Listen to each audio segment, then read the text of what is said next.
So what about, so thoughts, lab culture, that you're thinking of, Ben?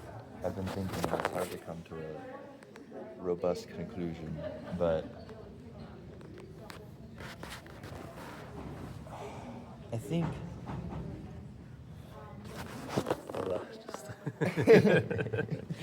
Yeah. What does that even mean, lab culture? Yeah, I think it's important to understand that we're making a self-driving lab, and so AI will be in heavy use, and AI should be running tests and gathering data and analyzing data. But I think it's important to emphasize the fact that we should be understanding data, and we should be understanding even like before we even like start. I don't even know if before we start using AI, because no, not that. But we should understand what AI is doing, at least at a base level. Like, of course, like I think if we are able to do that ourselves, that's like ideal. I don't know if that's necessary for everything. Yeah. That Like happens it's in this lab. being strategic about Yeah. what you choose to really dig into and what you choose to just kind of let go and say, like, Yeah, I can handle this. yeah. Or what you choose to say, I'm going to ask the expert, somebody that you trust. Yeah. Like if it's about trust, but you don't, like that's not your goal to like learn this thing really in depth, then yeah, maybe you bring on somebody else.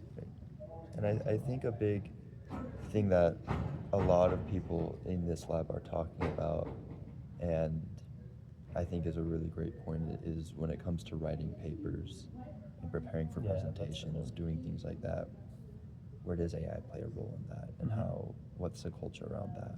And I think that's been the main topic of interest for most people that have been bringing this up. Yeah, I'm just not there yet. Yeah, that's right. Yeah, and I think I've had a certain rush that I felt with the summer, with getting some early papers out, with graduation timelines for some people that are going to be applying to grad school, and having a publication is a very big deal for grad school. Like it's not like you can't get into grad school without publications, but it can really set you apart from others. And so that, like, some of these timelines are on my mind, and I think I felt a certain rush. Like, okay, like let's get these papers out, let's write some grants based on those, So I think that it would also be too easy for me to just stay in that mindset and be like, well, let's just keep doing that. And so I think that there are a couple things that come to mind. One would be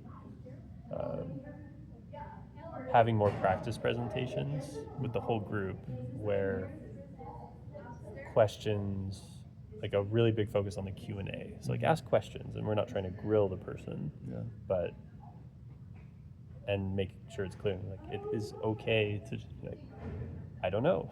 Like, that was something that I didn't have strong oversight into. Like, I'll go back. So it's almost like the purpose of the practice session could be to help identify key points. What you don't know. Yeah, like what you don't know, what you don't understand fully. And so, which I'm sure will be awkward and difficult to just be like, yeah, let me put myself out there.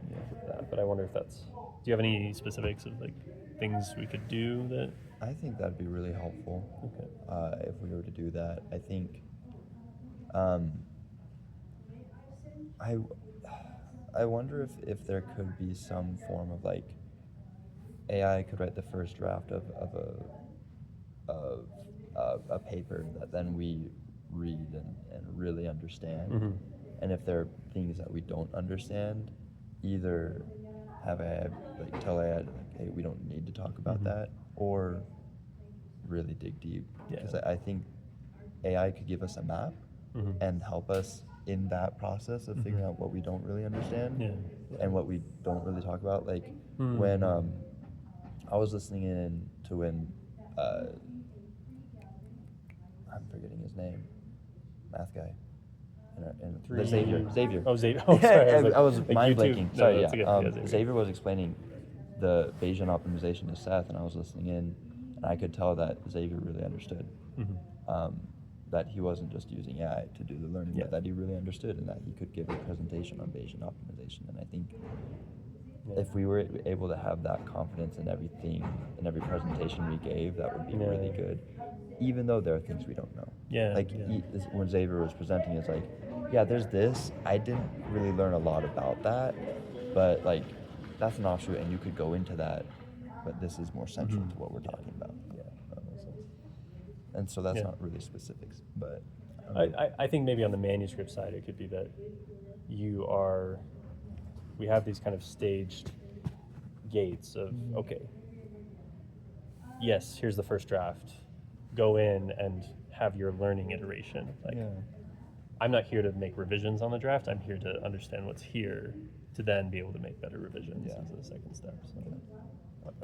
Okay, we should probably jump back.